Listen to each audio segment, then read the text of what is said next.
ఒక డబ్బాలో రాళ్ళేసి ఇలా ఇలా కదిలిస్తే రాళ్ళు శబ్దం ఎలా ఉంటదో ఆ విధంగా ఉండేది నాకు ఆ తమిళ్. అంటే వాళ్ళు మాట్లాడినా తిట్టుకున్నట్టు, అరిచినట్టే ఉండేది.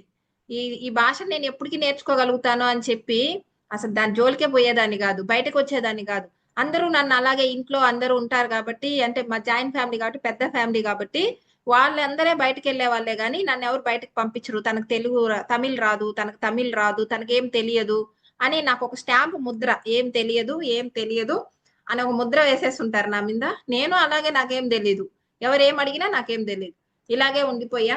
పిల్లలు పుట్టిన తర్వాత మా మామయ్య చనిపోయిన తర్వాత కొంచెం ఆర్థిక పరిస్థితులనేటివి కొంచెం అప్పుడు అర్థమైనాయి.